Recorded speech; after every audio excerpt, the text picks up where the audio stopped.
ประมาณเอา10คนบ่ลูกจังว่าก็หาเบิ่งแล้วเจ้าบ่เคยหาคนบ่ซะหาหันมาเฮ็ดหันเฮ็ดนี่อย่าว่ายันบ่กุมอาหาร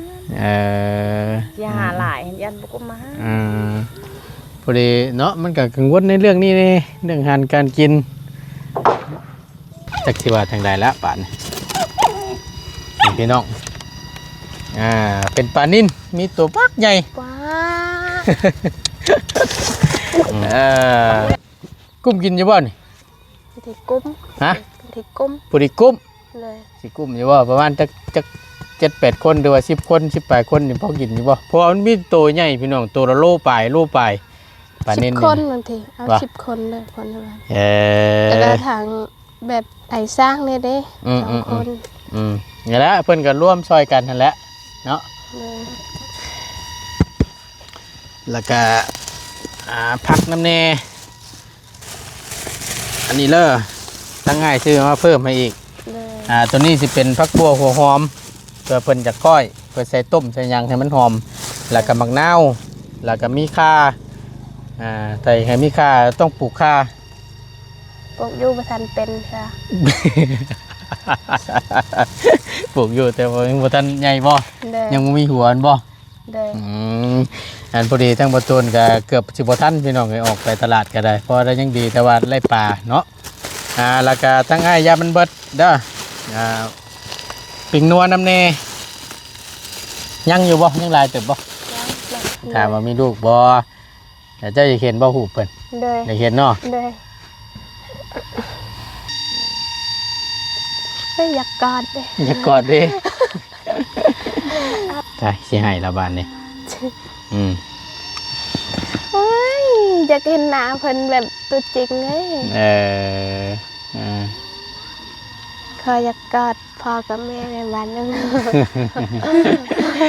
อ้าวเนาะมี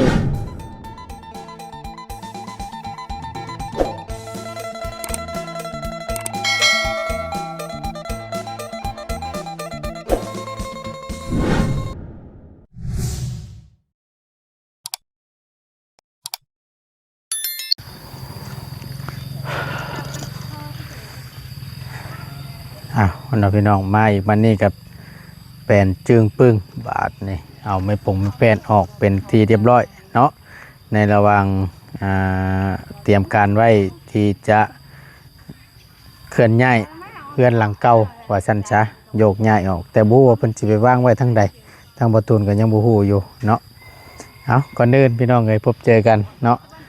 กราบสบายดีและสวัสดีเด้อพี่น้องสบายดีบัดสุขุสุคนบ่ว่าสิอยู่ในและก็ต่างประเทศก็ยินดีต้อนรับเข้าสู่ช่องประธานป้องชาแนลคือเก่าเด้อพี่น้องเด้อนำเสนอโดยประตูนคือเก่าเนาะพบเจอกันในคลิปนี้กันแน่นอนแหละพี่น้องหลังจากที่ทางประตูนเนาะได้เว้าได้ว่าก็คือเรื่องอาหารการกินหรือว่าแนวอยากแนวกินเนาะทางประตูนก็ได้ออกไปอัพคลิปหรือว่าลงคลิปให้พ่อแม่พี่น้องได้เบิ่งได้รับชมร่วมกันแล้วพอดีทางประตูนก็ได้ลมกับพ่อเพิ่นแล้วก็ว่าเนาะสิเอาเงินส่วนที่ทางพ่อเพิ่นฝากไว้ในประตูนนี่แหละให้ซื้อเครื่องซื้อของแนวอยากแนวกินเอามาไว้ให้แขกคนที่จะมาซอยโจมเพื่อนโจมชั้นมื้ออื่นว่าซั่นซะทางประตูนได้ลมแล้วทางพ่อเพิ่นก็ว่าเอาตามที่สบายใจเด้อประตูนเด้อว่าซั่นทางพ่อเพิ่นก็บ่มีปัญหาหยังมีแต่ให้ประตูนจัดการทางประตูนก็ซื้อแนวอยากแนวกินตามที่ได้ว่าไว้เนาะเข้าไปหาเบิ่งอยู่ในตลาดล่ะพี่น้องก็พอได้ปลานิ่นได้อยู่7 โลปลายเกือบ8 โลแหละมีแต่ตัวใหญ่เอามาไว้ให้เพิ่นก้อยไว้ให้เพิ่นต้มเนาะไว้ย่อแข็งย่อคนสูมูสูคูนี่แหละยามมื้ออื่นเช้าเนาะกับเบิดไปแล้วก็ตั้งประตูนชื่อผักหญ้าขาหุ้นน้ำแล้วก็พวกหมักพริกเกลือปิ้งนัวประตูนชื่อมาเพิ่มอีกเดี๋ยวเสียเข้าไปตั้งน้องเพิ่นก่อนเนาะกับเบิดทั้งเบิดตะมวนนี่ก็ซื้อปลาไปหมักพริกเบิดไปอยู่เกือบล้านพี่น้องเลย7-8 แสน เนาะก็ถือว่าแพงอยู่เอาก็ย่าเพิ่นพี่น้องก็ขอให้เพิ่นได้อยู่ได้กินแก่คนผู้เพิ่นมาซอยเวียกซอยงานยกเขื่อนยอชานมื้ออื่นเด้อพี่น้องเด้อแจ้งการมื้ออื่นเนาะตอนสวยๆประมาณนั้นเดี๋ยวทั้งหมดตูนสิเข้ามาถ่ายให้พี่น้องได้เบิ่งได้ชมนํกันอีกครั้งหนึ่งเด้อพี่น้องไปก่อนอื่นเดี๋ยวเข้าไปหาทั้งอีหล่าเพิ่นก่อนเดี๋ยวคอยให้มันยกเครื่องยกของทางบ่ตูนก็ชื่อมาไว้แล้วเนาะไปพี่น้องเพิ่นก็ชมโอ้ยสะอ่อนเด้ว่าซั่นเสาจังแม่นใหญ่จังแม่นงามเท่เด้บ่ตูนเอ้ยว่าซั่นเนาะก็คักโยพี่น้องเนาะเสาใหญ่คือว่าแหละสุดยอดเลยเรื่องเสานะ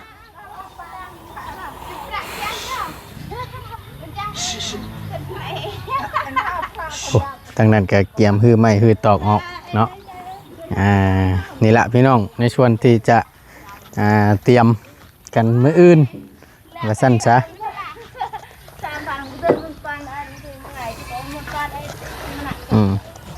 ว้าวเพื่อชีวิตนี่ก็หลายเติบอยู่ได้นี่เนาะเอาออกมาไว้ก่อนเตรียมหมองนี่เนี่ยสิดีพี่น้องเพราะว่ามันกว้างนะโยมมุมนี่นะเบิ่งได้มุดลูกย้อนได้บ่ได้เจ็บหยังบ่เศร้าคักแล้วบ่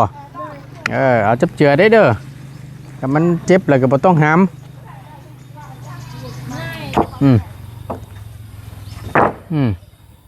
เบิ่งได้แข่งมือแข่งตีนน่ะดีมันจังบ่ทับมือนี่เบิ่นนี่เพิ่นก็สินั่นอยู่ดอกเนาะเบิ่นเพิ่นคงโอ้ตายเบิดเตอมาทางนี้เอ้ยเอาสบายดียังคิดไรอยู่ซะเนาะนึกว่าสิลืมมันพ่อแม่พี่น้องเพิ่นแล้วนะเดี๋ยวว่าสิลืมมันสบายดี FC แหละนะเอ้ยสบายดีล่ะ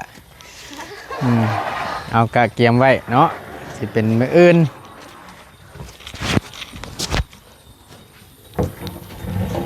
ฮึบเฮ้ยนี่เป็นการชิดอีกได้มันโบบาลานกันเพิ่นว่ะฮึบอันนี้เป็นไม้48พี่น้อง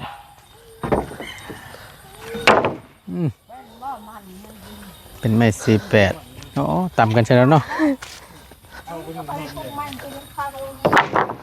ตัวนี้เป็นไม้แป้นเนาะ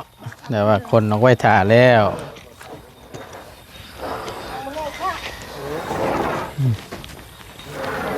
กะเกียมไว้นี่ก่อนเพราะว่ามันอยู่ตารางนี่เขาต้องเคลื่อนนอกนะพี่น้อง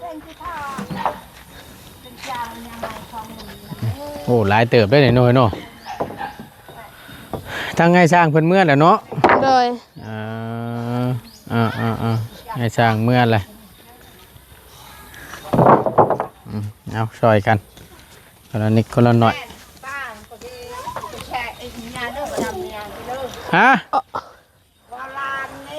หลานเจ้าบ่ตุหลานเจ้าบ่นี่แล้วเฮ็ดเท่าไรบัดนี่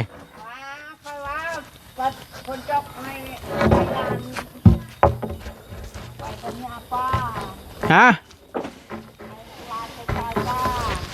ให้หลานไปซอยป้าไปลำให้ลำหน้าบ่โอ้ยังบ่ทันได้ลำบ่อยู่ให้อยู่หน้าน่ะยังอยู่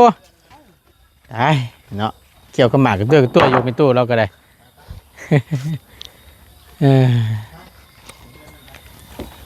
เอามาซอยกันบัดนี้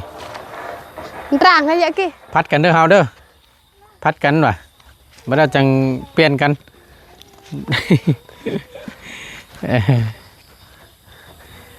ค่อยๆว่างเลยไม่แน่ดาวตาดวงจัดไว้จับเจือหลายเติบอยู่ได้น้องเอ้ยฮะโอ้ยเดี๋ยวไปชายนั่นจ้ะ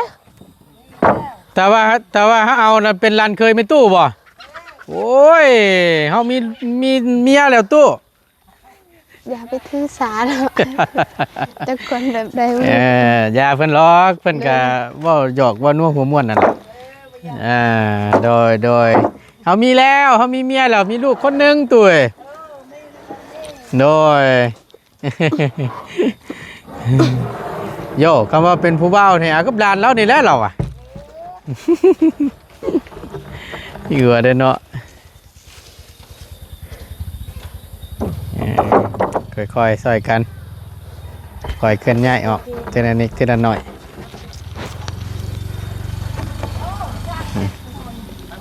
โอเค เป็นได้เหรอขี่รถไหมไอ้คักอยู่บ่ คักอยู่ คัก จ้ะ อยู่ ยังบ่เป็นปานใด ยังบ่เป็นปันใด เด้อ บอกว่าบ่เป็นจนชิ่งจนฮอดหันค่ะยังว่าบ่เป็นอยู่ แบบทางอายเพิ่นบอกได้เด้แต่ว่าใส่เหล็กยังบ่เป็นเบรกยังบ่เป็น บ่ เด้อ เอาเบรกกันนี่ตีนเท่านี้แหละ แต่ว่าบัดรถไปสิจอดจังสิจอดแบบใด กะเบรกตีนเท่านี้เด้ยังบ่เป็นคักปานใด เด้อ เดี๋ยวมันมีเดี๋ยวมันก็เป็นเองมันหรอกบ่ยากหรอก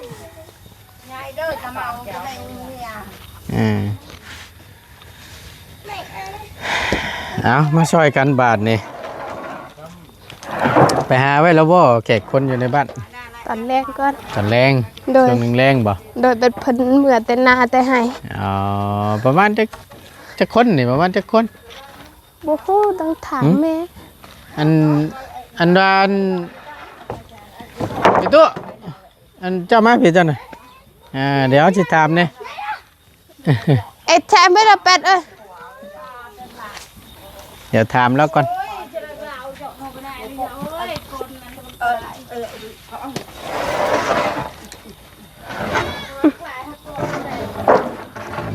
หนักอยู่ป่ะ ธรรมดา อืม แล้วก็เพชรเลย โอเคเตรียมไว้รถ ก็เพชรเลย หลายเติบได้นี่พี่น้องนี่แหละเป็นไม้เส้นปอกเส้นพานู่นนี่นั่นนะแม่นตัวนี้แหละพี่น้องเนาะกับเบิกน้ำกันอีกเท่านึงได้ในส่วนนี้ก็ได้ถ้าหากว่ามันบ่พอหรือจังใดก็จังว่ากันอีกเท่านึงเนาะแต่ว่าณตอนนี้ก็เท่าที่เห็นนี่ละก็ถือว่าได้ไปหลายเติบแล้วถือว่าจะพอพุ่นละว่าสั้นจ้ะเดี๋ยวเบิ่งถ้าว่ามีตัวใดเพิ่มเติมเข้ามาเนาะก็เรื่องบันไดนี่แหละพี่น้องเฮาก็ต้องมีแหละตัวนี้แม่บันไดขันบันไดใบยูรุ่มก็ได้หรอกน้องเอ้ยกินแล้วบ่ข้าวน้ำนะได้ยังกินนะได้ยังกิน อ๋อทางไอ้ซื้อมาหันกินแซ่บอะไร ฮะ แซ่บอะไร แช่บดี เลย กับข้าวนะ เลย รับชีดนั่นบ่ เลย โธ่แซ่บเนาะ เลย โยมันก็ชุดลาบชีดนั่นแหละเฮ้ยบ่ได้กินล้นแล้วบ่ฮะ หาก็กิน ว้าบอกไป เลยแบบบ่เคยซื้อกินแบบนั้น แต่ ชวน กินอยู่แบบ เอาเฮ็ดเอง เนี่ยเพิ่นเฮ็ดงานดอง งานเฮ็ดงานแต่งงานดองน่ะไปงานเพิ่นแล้วเพิ่นหามาสู่กินได้กินอยู่เนาะ เลย แต่กับมันก็บ่ปานใด แต่ว่าเพิ่นเฮ็ดบ่คือกันแบบทางไอ้ซื้อ ทั้งง่ายชื่อเป็นแบบใด แบบเพิ่นใส่ตัวสีดำๆนี่ สีดำ เลย ๆแบบใดตัวสีดำ บ่ฮู้สีคม ๆคม ๆเลย ๆเป็นบีอันบ่มักคมบ่เจ้ากะ มักเด้อแต่ว่าพ มักอยู่ ได้เลย คมอยู่แต่มักบ่แห้งปานใดเนาะ เลย มักคมแต่มักบ่หลายนะพี่น้องอ้าวคือหมาเด้ยมาตัวนี้ไล่ไก่ทึกอยู่นี่ หันเด้หันไก่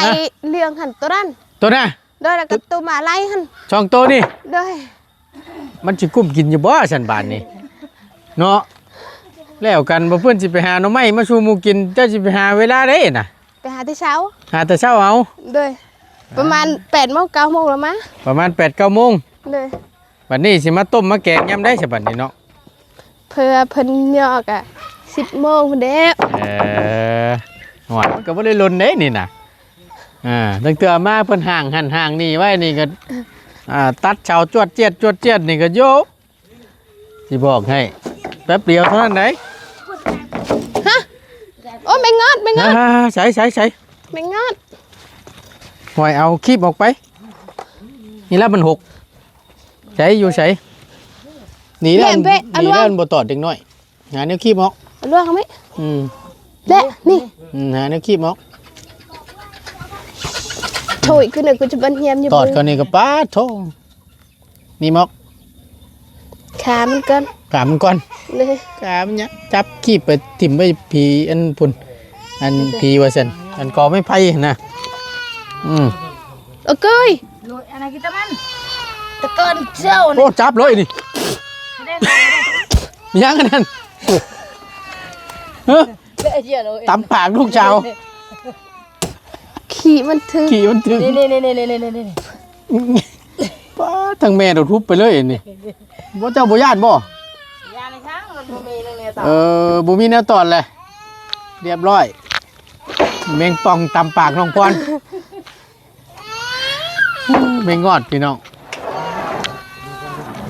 จับทั้ง10 มีเดี๋ยว ฮะ เจ็บหมดคืนอยู่ดัก โอ้ยลองเบิ่งกันแล้ว ลูกโกยนอนโกยโดนแล้วน่ะกับมันเฮ็ดน่ะนะ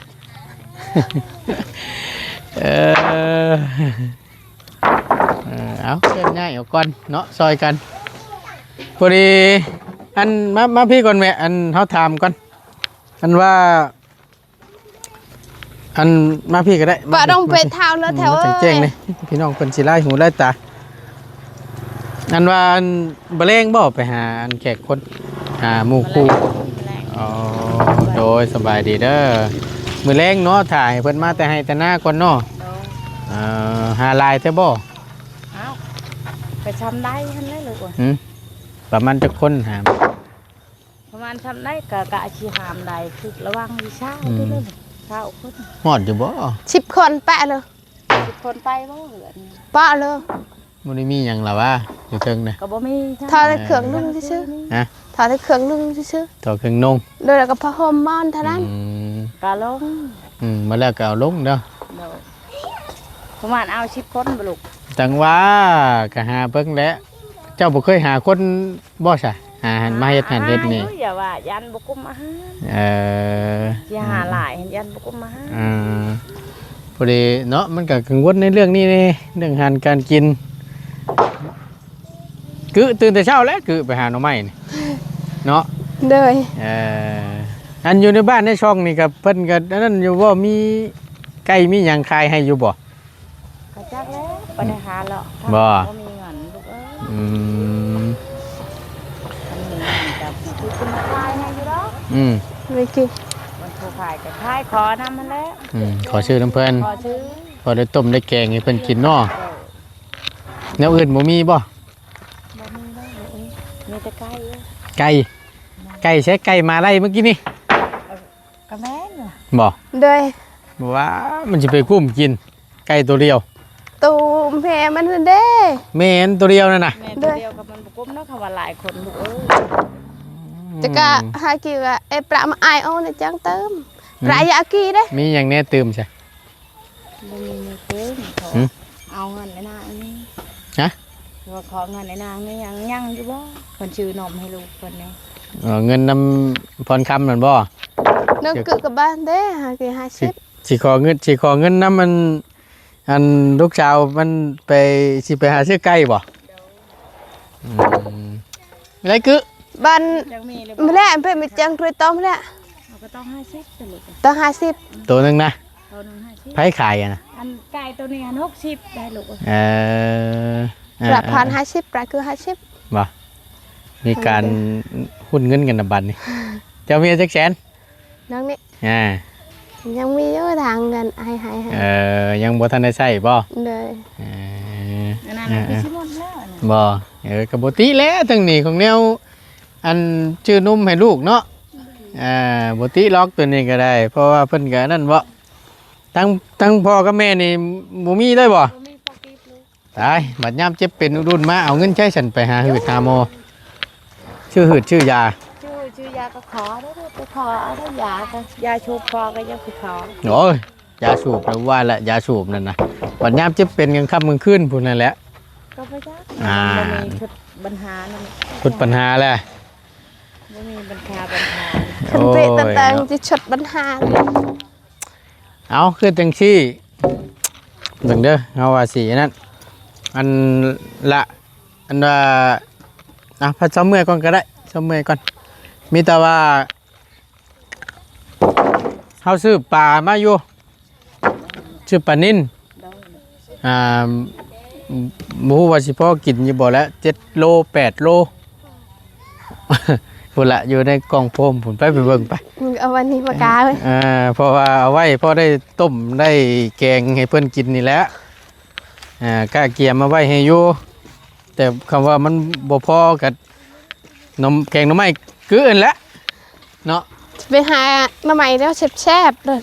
นะ หน่อไม้บง หน่อไม้บง แต่ว่าไก่เติบเด้ อยู่ไสหน่อไม้บง พุ่นไก่หายไม่ตู้พุ่น แกให้มีตู้ผู้ เลย อ จะหายแม่บ่มีหลาย นี่ทั้งนายซื้อเป็นพวกผักหมักนาวเด้อยันเราเพิ่นจะก้อยผักบัวผักหอมแล้วก็ข่ายันเราเพิ่นจะต้มมีอยู่บ่หูสิงไข่ ไปชิงไข่ ใบมะกรูดมีอยู่บ่ ไปชิงไข่แบบแต่ฮะบ่จักหูสิงไข่คือโคตรล็อกเห็นว่าก็ได้มีอยู่แล้ววะ บ่มี ฮะ บ่มี มันก็ต้มมันก็บ่หอมแล้วใบมะกรูดเด้ ใบผักกูดบ่แม่นผักกูดใบมะกรูด ใบมะกรูด หอมๆนั่น อหยังเป๊ะใบมะกรูด เอ้าคล้ายๆใบบักนาวนั่นเด้บ่เคยใส่บ่บ่แม่น ใบมะนาวปะ ใบบักนาวต่างหากได้ อ้าว คล้ายๆหั่นนะคล้าย ฉลาดชับอ้อ ๆ บ่มี มักนาวเขาเตรียมมาแล้วพวกผักพวกหยังไว้ซอยไว้หยังยันว่าอยากลาบอยากต้มเพราะว่าบ่ต้นหาอยู่ในตลาดก็แทบสิบ่มี จะแจ้ง ฮะ ใบจะแจ้ง ใบยอแจ้ง ใบอหยังใบขี้หูด จักอยู่แล้ววะบ่มีก็บ่เป็นหยังขอแต่ว่ามีหัวสิงไข่กับพ่อหรือว่าตะไคร้นะ ไปเอา ใส่กับข่า ฮะ เอาอย่าให้ก็ได้ มีบ่ มีอยู่แต่บ่หลาย พอได้ต้มมาแล้ว เลย มันจังหอมหั่นนะ เลย เอาเดี๋ยวเบิ่งน้ำกันพี่น้องเลยเนาะเอาพี่น้องเนาะกานี่แหละตั้งบะตูนที่เปิดให้เบิ่งน้ำกันบะตูนซื้อปลามา7 โล 8 โลเนาะกะเชียมาไว้ให้ตั้งน้องเพิ่นแจ้งอยู่บ่ล่ะมือกล้องจำเป็นได้นี่นะพอดีตั้งบะตูนคิดเห็นพี่น้องถ้าสมมติว่าซื้อมาแล้วเพื่อนจะมีตู้เย็นบ่หมูมีได้ไผยังหมูมีติ เลย ก็เลยพี่น้องคิดพ่อก็เลยตัดสินใจซื้อกองโฟมนี่แล้วก็ซื้อน้ำก้อนใส่แช่ไว้คงสิอยู่ทอดอยู่ดอกบืน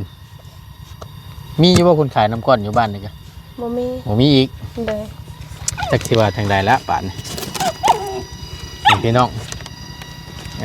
เป็นปลานิ่นมีตัวปักใหญ่ ว้า หลายตัวตัวแบบนี่ เลย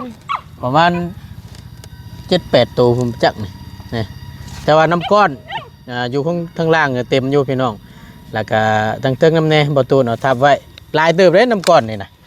มีแต่ว่าทั้งให้เชียวนี่แหละปิดไว้ให้ตัวนี้ก็คงสิเก็บเย็นได้ล้นอยู่ดอกเปิดให้เบิ่งน้ำกันยิกมันลงแม่ทางไหนให้มันเข่าเรียกเข่าล็อกเข่าร้อยนั่นไหมเอาสิเงาะโอเคประตูปิดไว้แล้วรอบก่อนเลยเปิดให้เบิ่งน้ำกันกุ้มกินอยู่บ่นี่ ที่กุ้ม ฮะ ที่กุ้ม ปุริกุ้ม เลย สิกุ้มอยู่บ่ประมาณจัก7-8 คนหรือว่า10 คน18 คนนี่พอกินอยู่บ่เพราะมันมีตัวใหญ่พี่น้องตัวละโลปลายปลาเน้น 10 คนบางทีเอา10 คนเลยคนละวัน แต่ละทางแบบไอ้สร้างเนี่ยเด้2 คน นี่แหละเพิ่นก็ร่วมซอยกันนั่นแหละเนาะ เลย แล้วก็พักน้ำแน่อันนี้เลย ทั้งง่ายซื้อมาเพิ่มให้อีก เลย ตัวนี้สิเป็นผักบัวหัวหอมเพื่อเพิ่นจะก้อยเพื่อใส่ต้มใส่หยังให้มันหอมแล้วก็มักนาวแล้วก็มีข่าใส่ให้มีข่าต้องปลูกข่า ปลูกอยู่ประทันเป็นค่ะ ปลูกอยู่แต่ว่ายังบ่ทันใหญ่บ่ เลย ยังบ่มีหัวอันบ่ เลย อันพอดีทั้งบ่ตูนก็เกือบสิบ่ทันพี่น้องให้ออกไปตลาดก็ได้เพราะได้ยังดีแต่ว่าไล่ปลาเนาะแล้วก็ทั้งอ้ายยามันเบิดเด้อปิงนัวน้ำแน่ยังอยู่บ่ยังหลายเติบบ่ ฮะ ยัง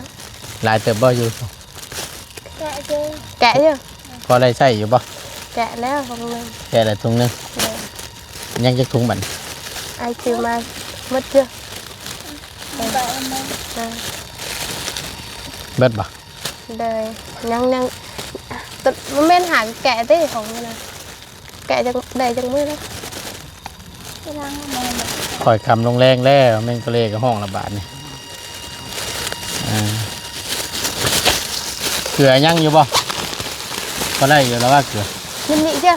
ยังหลายแต่บ่ถามแต่น้อง ยัง เข้าครัวนี่แล้วคนบ่เข้าครัวนี่นี่มันบ่ฮู้หยังไว้หยังเบิดหยังเรือเอาทั้งอ้ายซื้อพริกนัว เลยขับใจ กับ ได้ เกลือเด้อ เลยขับใจ แล้วก็มักพริกเอาไว้คั่ว เลย ไว้ใส่นี่แล้วก้อยก้อยปลานี่แหละเด้อแต่ว่าข้าวคั่วเฮาก็ข้าวเหนียวเฮานี่แหละคั่วเอาแล้วก็ตำเด้อ เลย ก็เกียมไว้ให้เอาแต่ว่ามันชื่อว่าแดงน้องพี่น้องเบอร์ตูนหาอยู่ไกลอยู่ในตลาดกับโบมี่ก็เลยไล่แต่ปลานี่เพราะว่าออกไปช่วงค่ำๆยังดีแต่ว่ามันทันปลาคำว่าโปรชั่นละพวกนี้จะได้ไปหาหน่อไม้อีกดี ต้องขอบใจอะไรหลายๆเด้อที่ถูก โดยเอามิตรว่าเด้ออันว่านี่แหละเอาไว้ชูแขกคนเห็ดอยู่เห็ดกินชูแขกคนเพิ่นมาซอยเวียกซอยงาน เลย ชื่อสั้นอยากหวานนี่กับมีแตะปลานี่แหละเนาะถ้าว่าเจ้าสิไปข่ามันตัวไก่ช่องตัวนั่นก็อ้ายกับบุเห็นน้ำปานใดแหละ2ตัวนึงไปข่ามันก็ตายแล้วบ่เนาะ หากระเชือมาเลี้ยง ก็ซื้อมานี่ ได้ ไปข่ามันก็บ่ออกแม่แพ้ลูกแล้วก็ปานบ่ว่าแหละเนาะ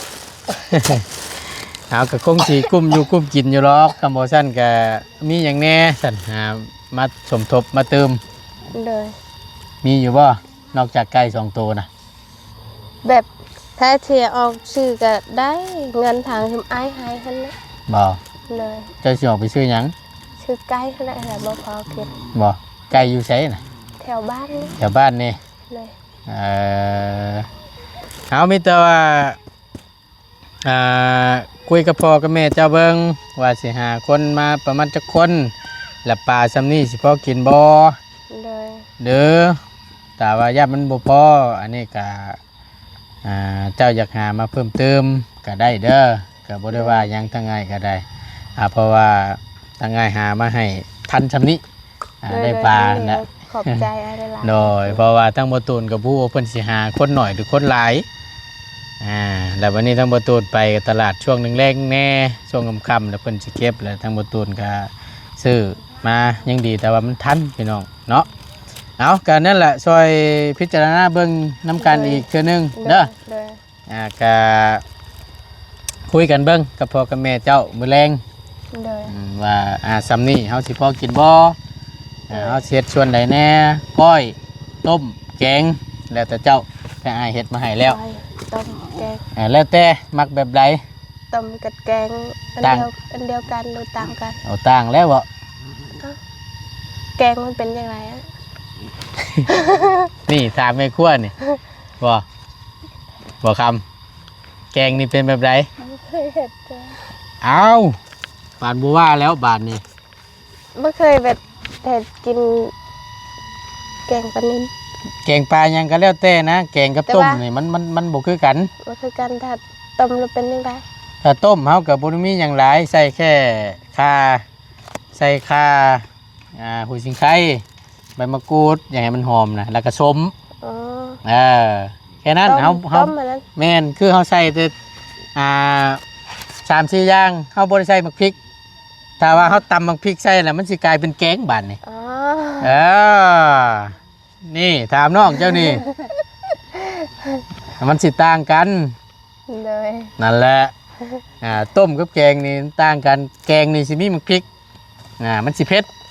เลย คำแกงปลานี่ก็ครับว่ามันบ่เผ็ดมันบ่นัวบ่ชมนี่ก็เอาเรื่องอยู่ได้ต้มนี่ก็ชม ถ้าต้มไม่ชมต้องใส่หยังใส่มะนาวนี่ บ่แหลบ่เนาะ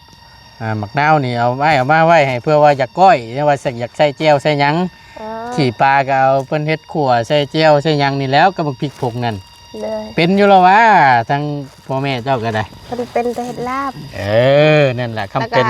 เห็ดลาบแล้วก็ต้มหัวมัน นั่นแหละเฮ็ดอะไรแนวกินเนี่ยมันสิแซ่บเลยเฮ็ดเนา เลย ชื่อว่าให้ครบเด้เนาะ บ่ได้ลืมหรอว่ากดหาอยู่หรอนาทีมันเต้นอยู่เนาะเพื่อนมือกล้องจำเป็นพี่น้อง หัวสะดอกเนาะไอ้ทั้งพรครับเพิ่นจับกล้องไอ้ทั้งประตูนเอากะทั้งเบิดทั้งม้วนนี่ทั้งระเบ้าซื้อมาให้เด้อทั้งไอ้ซื้อมาให้นี่กะจัดเลนมาให้แต่ละอย่างพี่น้องกะ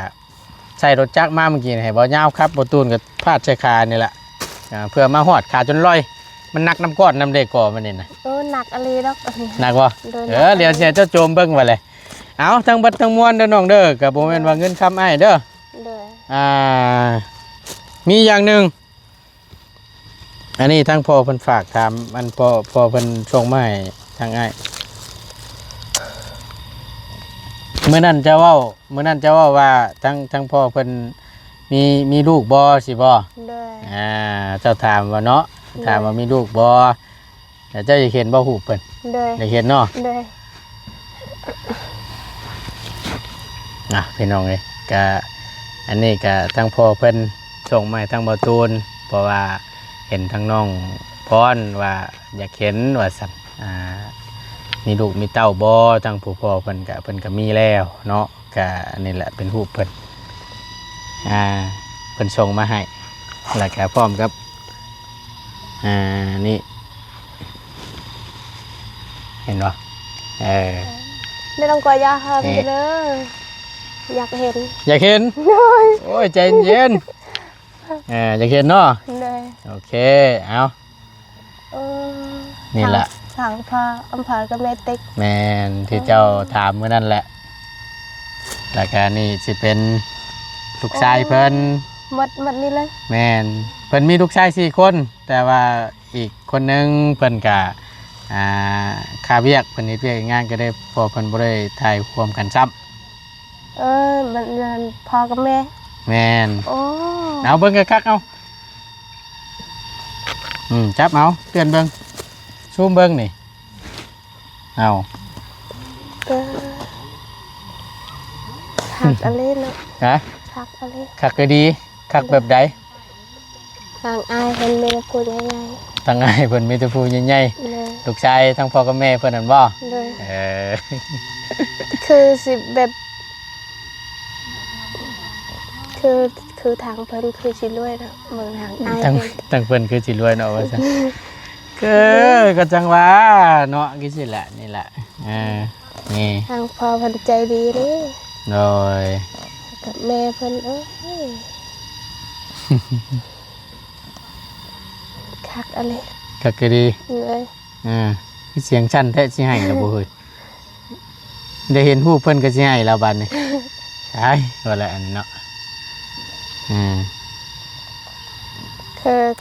คือแบบจะเป็นจังไดเนาะ มันเป็นอะไร ทางอ้ายเพิ่นก็ได้ นะมาล่ะมาเบิ่งน้ำกันเจ้ากับมาเอาให้เบิ่งกันอีกทีนึงเอา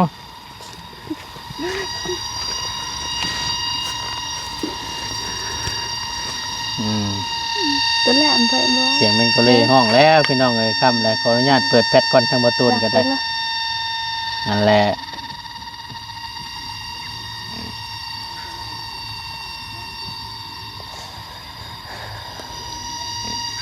คือถอดหายใจง่ายเถอะ ความรู้สึกจะเป็นยังไง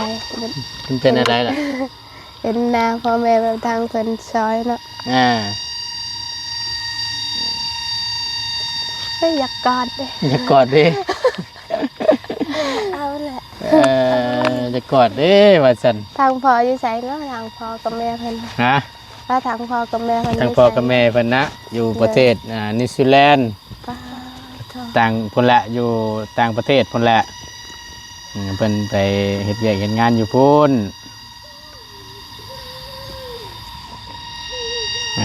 เบิ่งกะคัก มาเนาะตัว อืม อาย ลูกชายทั้งพ่อกับแม่เพิ่นเด้อนั่นเด้อ ไปเลยเธอสิใจดีหมดนี่แหละ โดย อายเพิ่น ใช่สิให้ละบาดนี้อืม โอ้ยอยากเห็นหน้าเพิ่นแบบตัวจริงเลย เออเออ ขออยากกอดพ่อกับแม่ในวันนึง อ้าวเนาะมีบุญวาสนาก็คำเพิ่นมาเยี่ยมมาดินอยู่บ้านก็สิได้พ่ออยู่ดอก สา เนาะ ธุเลยอยากให้เพิ่นมา อืม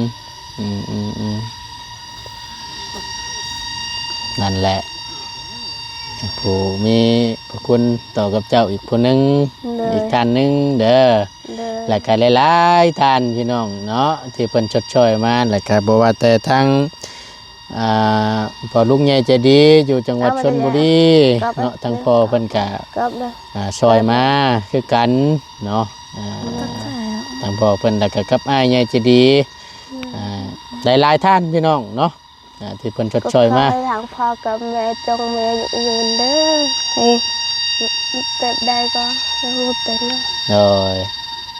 เห็นบ่ เลย เอานั่นแหละเครื่องกองทั้งเบิดทั้งมวลที่ให้ซื้อน่ะก็เป็นเงินพ่อกับแม่เพิ่นนั่นแหละเด้อล่ะเด้อ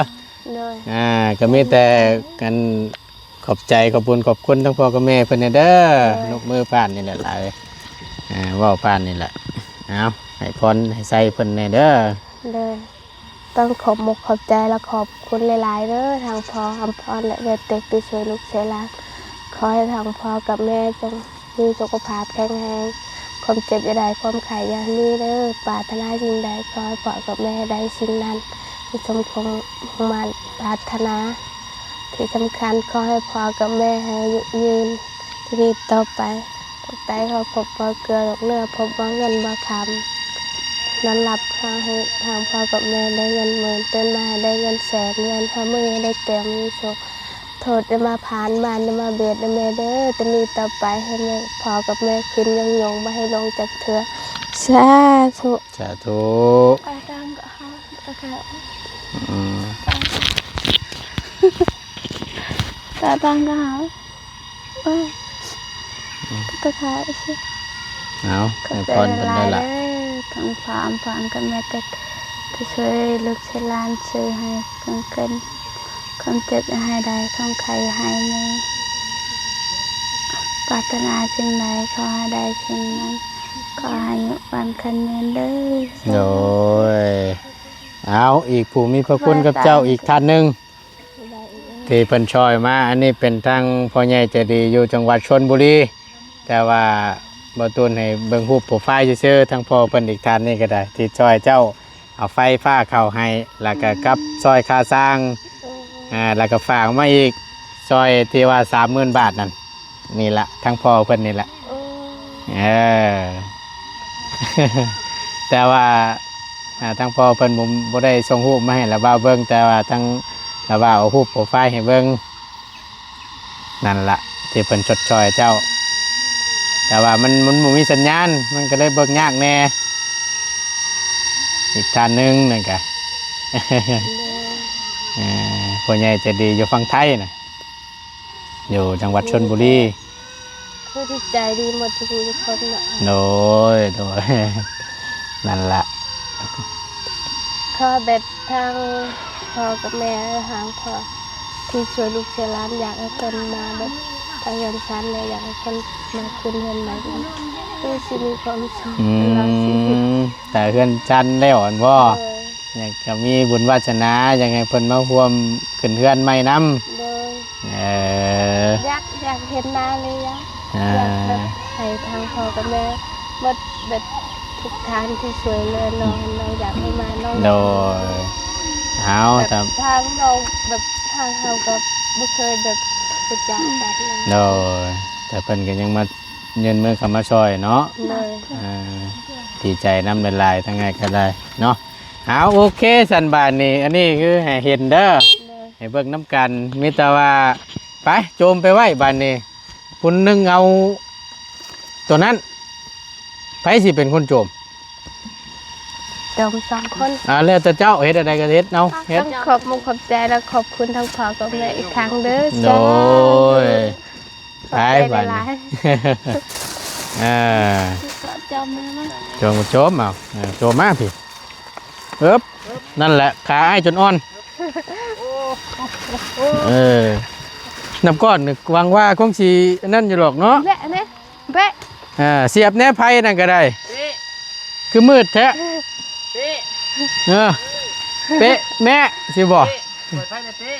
เปิดแหนไผ่นั่นก็ได้มืดแต่แท้คือหลอดไผ่ก็คือใต้คือชื่อให้อยู่ ไม่จะเดินปะ โอ้ยงูมืดอยู่เนอกเจ้าก็ได้ โอ้ยไปวันนี้เอาขึ้นไว้เด้อวันนี้เด้อ เลย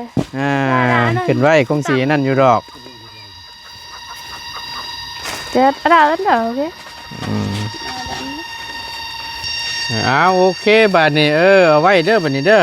ไปบาดนี้ถ้าง่ายก็จะได้กลับก่อนเดี๋ยวปืนเจอกันเด้อ เลย แล้วแต่เจ้าเด้อพิจารณาเบิ่งเด้อทั้งแม่น้องพรถ้าว่าญาติมันบ่ทันกินหรือว่าญาติมันบ่พอกินก็คือเว้านั่นแหละหยังมาเพิ่มเติมก็ได้เด้อเฮาก็ซอยได้ซำนี้แหละขอบใจ โดย เบะ สา ไปถึ ธุ งไปทำรูปเบะกันบัวช่วยทางพ่อกับแม่คนซอยค่ะทางให้คนไทยเบิ้งฮู แต่หลายท่านอยู่หรอกทั้งช่องทางเบาดีก็มีเบายาวก็มีกะที่เพิ่นชดช่อยมาทั้งลุงเพิ่มน้ำก็หลายๆแต่ก็ แต่ว่าทางพ่อกับแม่คนคือใจดีเลย อืม คือรู้สึกแบบความรู้สึกมาจากแม่สิบอก แก่ด้วยบุญนั่นแหละว่าซั่นซะเนาะบุญกุศลที่เคยเฮ็ดกันมาแต่พุ่นแหละ พ่อแม่สวยจะเสียโท โดย ไปเฮงเว้าเฮมตาสิไรป่านนี้โอ้ยเศร้าน้ำแล้วทั้งง่ายก็ได้ อยู่ดีมีแห้งเจอกันเบิ่น สบายดีล่ะ สบายดีเด้อไปบ้านนี่มาไม่ไอ้เนี่ยงุ้มบ้านนี่งุ้มหาไม้บ้านนี่โอ้ยเนาะน้ำตาเกิมหน่วยละบ้านนี่อย่าให้ได้เลย ไปพี่น้องขอบคุญขอบคุณหลายๆทั้งหมดตูนก็ถือว่าจัดชั้นมาให้ได้ระดับหนึ่งเนาะก็นี่แหละต้องขอบคุญขอบคุณขอบอกขอบใจทางพ่อกับแม่หลายๆเนาะที่ชดชอยทางน้องพรเพิ่นโดยตลอดมาว่าจะเป็นหลายสิ่งหลายอย่างว่าสั้นซะให้ทางบ่ตูนเป็นสะพานบุญให้ก็ขอให้พ่อกับแม่จงมีแต่ความสุขกายสบายใจเด้อพร้อมครอบพร้อมครัวปรารถนาสิ่งใดขอสมคำมุ่งมั่นลังปรารถนาเด้อบ่ว่าเฮ็ดธุรกิจการงานใดๆก็ขอให้ประสบผลสำเร็จในหน้าที่การงานนั้นๆตลอดปีและตลอดไปเด้อสาธุเด้อพ่อกับแม่เนาะขอให้ลำด้วยอายุมันขวัญยืนสำหรับคลิปนี้บ่ตูนขาดบ่ได้ก็คือพ่อแม่พี่น้อง FC เบิดทุกท่านที่เข้ามาเป็นกำลังแห่งใจ และติดตามรับชมคลิปโดยบ่ข้ามโฆษณาเนาะสิ่งที่สำคัญสำหรับคลิปนี้ไปก่อนพี่น้องข้ามแล้วสบายดีเด้อ